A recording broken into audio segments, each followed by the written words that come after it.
Happy New Year, everybody. I hope we had a great Christmas. I hope Santa bought us everything that we'd wished for. Okay, let's get down to it. Finally, the aj6 cylinder head is done. Been working on it pretty much all year. It was all stripped down initially. It was all cleaned. It was all jet washed. All that horrible carbon and crud was removed. And it was sent away to be skimmed. And it was brought back to me. Then I did a little bit of port work, a little bit of bowl work as well. Then I sent the entirety away again. I'm having a 3-angle valve job, so the actual valves themselves, the seating area, that was machined, and the corresponding seats in the head, they were machined as well. In the meantime, the exhaust valves, they were sent away as well, and they had a high temperature coating applied. Eventually I did get everything back. As you can imagine, these things do take time, so it's not a matter of you drop it off one week and you collect it the next. I know it's probably specialists out there that can do that, but I'm just a man who works in his garage, and I can't do that. It's all returned to me, and I started on the process of assembling the actual valves, springs, collets, retainers. It's tricky. You've got to take your time. You've got to be careful, because those springs are under a lot of pressure once you compress them. So remember, wear your safety goggles. Just take your time, take it easy. You don't want any accidents, because you've already spent a lot of time, and obviously you put a lot of effort into it, so you don't want to do anything silly. So, you know, as I say, I always say to people, this is our hobby. This is something that we do in our spare time, and we're supposed to enjoy it, so we don't want to get injured. That was all finished. Then the job of actually shimming up the camshafts, these are the camshafts, via the tappet shims, that starts.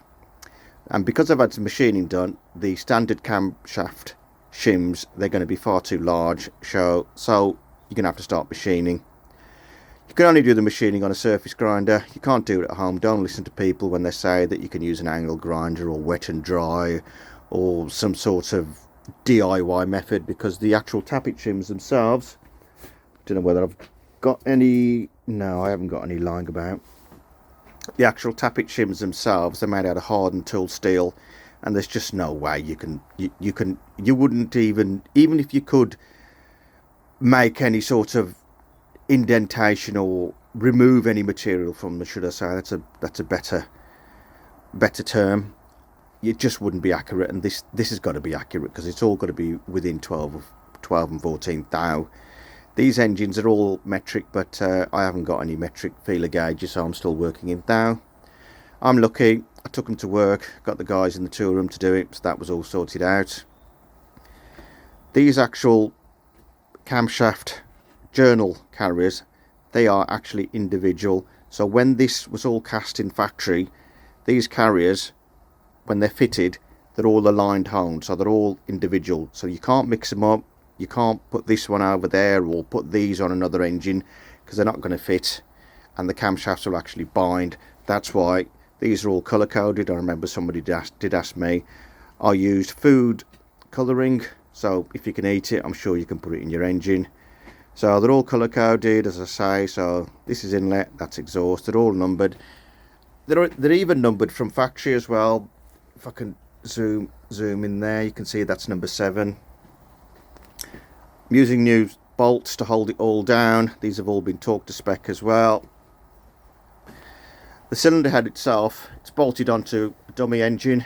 That's the best way to actually get accurate readings, because the engine is so long. If you try to do it on a bench, it's not going to be accurate. And obviously, if it's a couple of thou out on a bench, well, you wouldn't know, but if you could be a couple of thou out if you assemble it on a bench, then by the time you bolted it onto the engine, it's all torqued down to spec. You're going to be either far too tight or far too loose, and that kind of negates the whole process of refurbishing it in the first place.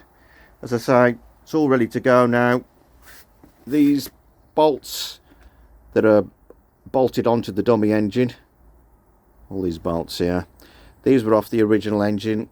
According to the Haynes manual, and according to a lot of people on the forums, you can reuse them twice, but because of the age of the vehicle, I'm not sure how many times it's been reused, or they've been reused. So managed to purchase a set off the good old eBay, the new old stock.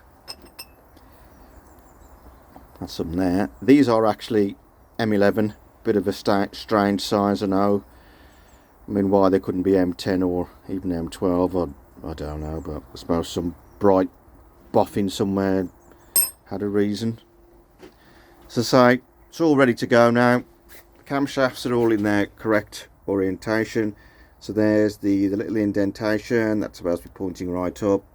I have got the proper tool. The engine's already at top dead centre, so in the next week or so I'll be torquing it all down and it's going to be ready to assemble. Then hopefully by the end of January, early February, I'll be able to start the engine up. Okay, let's all stay safe and well, and remember it's the beginning of the year, so best wishes.